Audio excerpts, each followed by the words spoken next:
Le transhumanisme nous promet que l'homme pourra bientôt devenir éternel. Ce n'est plus un rêve, c'est simplement une question de temps. Les scientifiques ont même donné la date de naissance du premier éternel, 2045. C'est un mouvement protéiforme. Il a démarré aux États-Unis entre hippies et bidouilleurs informatiques rêvant d'un monde meilleur. Mais que veulent-ils vraiment? Quelles sont leurs valeurs? Où en sont-ils? Est-ce que ce sera pour tout le monde ou pour quelques hommes? Quels sont les arguments de leurs adversaires? Qui sont donc ces transhumanistes?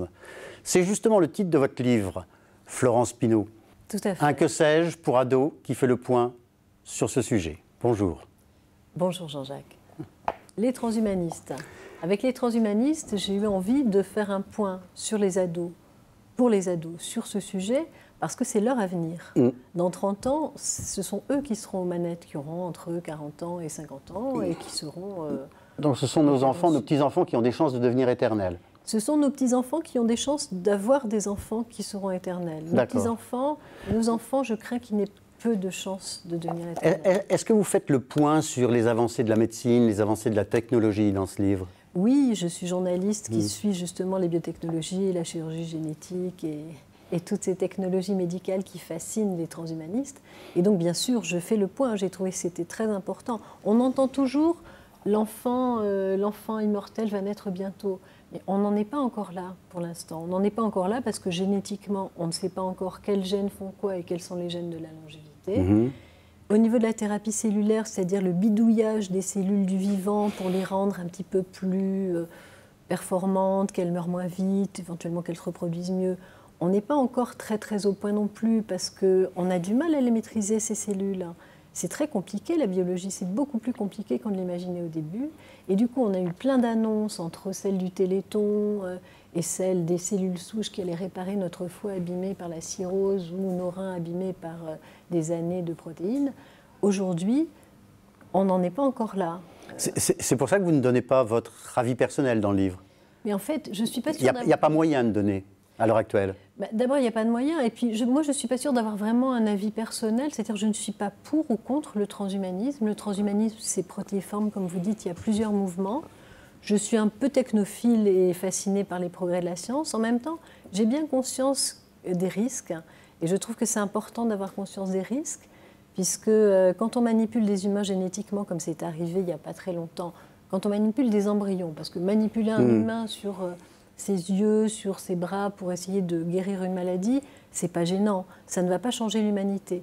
Quand on manipule des embryons et qu'on fait naître des bébés à l'ADN manipulé, qui sont en fait des humains génétiquement modifiés, des HGM, comme les OGM, ces enfants pourront avoir des enfants qui seront aussi modifiés. Et là... Oui, de modification en modification. Voilà, on ne sait pas très bien où on va. Si est-ce qu'entre deux, ce sera... ça, parce que ça peut aider aussi les avancées de la science. Oui, mais justement, les avancées de la science commencent par la médecine. En général, on a commencé à faire de la chirurgie génétique et des prothèses bioniques pour réparer des gens. On dirait que non seulement il y a ça, mais c'est aussi une sorte de philosophie maintenant, le transhumanisme. Ça, c'est ce qu'on a brodé autour. C'est ce qu'on a brodé autour, oui. C'est pas vrai, c'est pas une philosophie. Au début, c'était une philosophie, comme vous disiez, de hippies qui rêvaient d'un monde meilleur grâce à l'informatique. Pour eux, il y aurait à manger pour tout le monde, plus de maladies, et on serait tous heureux grâce à l'informatique. On a compris que c'était un petit peu plus compliqué que ça. Le centre du monde du transhumanisme, c'est toujours Palo Alto. Oui, c'est toujours Palo Alto, c'est vrai, parce que ce sont eux qui financent. Cela dit, les Américains n'ont pas l'habitude de financer des choses qui servent à rien. Mais en même temps, ils financent leurs rêves, là. Oui, si, ils financent un rêve, d'accord. Parce que, franchement, aujourd'hui, qu'est-ce qui marche pour améliorer la longévité? Alors, le dopage sanguin, oui. Se faire transfuser du sang de jeunes hommes et femmes de 20-25 ans, oui, effectivement, ça améliore les performances et il est possible que ça retarde la mort. Le problème avec la longévité, c'est qu'il va falloir attendre 30 ans pour savoir si ça marche. Oui. Voilà. Il y avait des études qui ont été faites sur la sous-alimentation.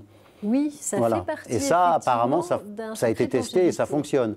Ça fonctionne parce que ça fait baisser le métabolisme basal. Et donc, si on use moins notre estomac, notre foie, et ben, effectivement, il dure plus longtemps. Il va durer plus longtemps.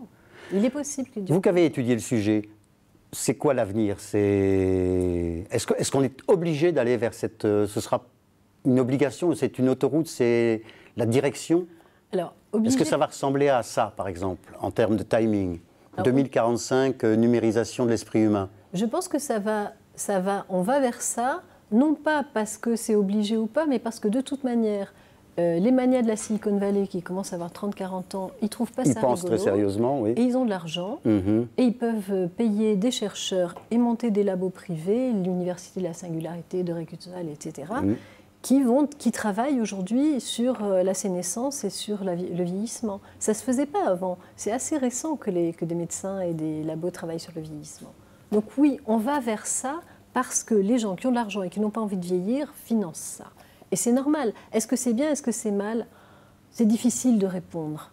Un monde dans lequel il n'y aurait que des vieux qui auraient l'air de jeunes et sans place pour des jeunes, ça j'en parle dans le bouquin, il faut quand même se poser la question, est-ce que ça serait bien un monde où on ne meurt plus? Ça fait un peu bizarre. On le saura dans quelques années. Peut-être. En attendant, merci beaucoup. Et quant à nous, on se retrouve demain. Merci.